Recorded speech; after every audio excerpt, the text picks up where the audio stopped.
Hello നമസ്കാരം.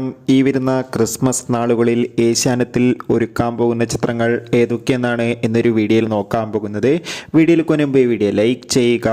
ഒന്നാമത്തെ ചിത്രമാണ് പൃഥ്വിരാജ്, അമല പോൾ എന്നൊക്കെ പ്രധാന കഥാപാത്രങ്ങളായ ആടുജീവിതം. ചിത്രം മികച്ചൊരു വിജയമായിരുന്നു. ചിത്രത്തിൻ്റെ സാറ്റലൈറ്റ് അവകാശങ്ങൾ ഏഷ്യാനെറ്റ് സ്വന്തമാക്കിയിട്ടുണ്ട്. ചിത്രം ഡിസംബർ മാസം ഏഷ്യാനെറ്റിലൂടെ സംപ്രേഷണം ചെയ്യുമെന്ന് കൺഫേം ആക്കിയിട്ടുണ്ട്. കാത്തിരിക്കാം. ചാക്കോച്ചൻ, ഫഹദ്, ജ്യോതിർമയ് എന്നൊക്കെ പ്രധാന കഥാപാത്രങ്ങളായ ചിത്രമായിരുന്നു ബോഗിൻവില്ല. ചിത്രം ഉടൻ തന്നെ ഡിസ്നി പ്ലസ് ഹോട്ട്സ്റ്റാറിലൂടെ OTT റിലീസ് ചെയ്യുന്നുണ്ട്. തുടർന്ന് ചിത്രം ഏഷ്യാനെറ്റിലൂടെയും സംപ്രേഷണം ചെയ്യുമെന്ന് കൺഫേം ആക്കിയിട്ടുണ്ട്. അടുത്ത ചിത്രമാണ് കോട്ടയം നസീർ, ജഗദീഷ്, ആഷിർ, ബേസിൽ ജോസഫ്, ഷിജോ സണ്ണി, ജ്യോതിർ ജോമോൻ എന്നൊക്കെ പ്രധാന കഥാപാത്രങ്ങളായ ചിത്രമായിരുന്നു വാഴ.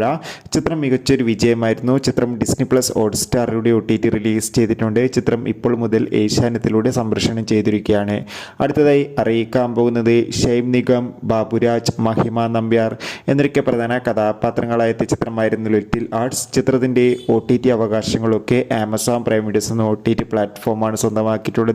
ചിത്രം ഏഷ്യാനെറ്റിലൂടെ തന്നെ സംപ്രേഷണം ചെയ്യുമെന്നാണ് റിപ്പോർട്ടുകൾ സൂചിപ്പിക്കുന്നത്. കാത്തിരിക്കാം. വിനയ് ഫോർട്ട് നായകനെ ചിത്രമായിരുന്നു ആട്ടം എന്ന ചിത്രത്തിൻ്റെ സാറ്റലൈറ്റ് അവകാശങ്ങൾ ഏഷ്യാനെറ്റ് സ്വന്തമാക്കിയിട്ടുണ്ട്. കില്ലെന്ന ഹിന്ദി ചിത്രത്തിൻ്റെ സാറ്റലൈറ്റ് അവകാശങ്ങൾ ഇപ്പോൾ ഏഷ്യാനെറ്റ് സ്വന്തമാക്കിയിട്ടുണ്ട്. ചിത്രത്തിൻ്റെ മലയാളം ഡബ്ഡ് വെർഷൻ ഉടൻ തന്നെ നമുക്ക് ഏഷ്യാനെറ്റിലൂടെ ആസ്വദിക്കാൻ വേണ്ടി സാധിക്കുന്നതായിരിക്കും. അടുത്തൊരു അപ്ഡേഷനാണ് ആസിഫ് അലി നായകനെ ചിത്രമായിരുന്നു കിഷ്കിന്ദ കാണ്ഡം. ചിത്രം മികച്ചൊരു വിജയമായിരുന്നു. ചിത്രം ഡിസ്നി പ്ലസ് ഹോട്ട്സ്റ്റാറിലൂടെ ലഭ്യമാണ്. ചിത്രം ക്രിസ്മസ് സ്പെഷ്യലായി നമുക്ക് ഏഷ്യാനെറ്റിലൂടെ ആസ്വദിക്കാൻ വേണ്ടി സാധിക്കുന്നതായിരിക്കും. ടൊവിനോ തോമസ് നായകനത്തെ ചിത്രമായിരുന്നു അജയൻ്റെ രണ്ടാം മോഷണം. ചിത്രവും മികച്ചൊരു വിജയമായിരുന്നു.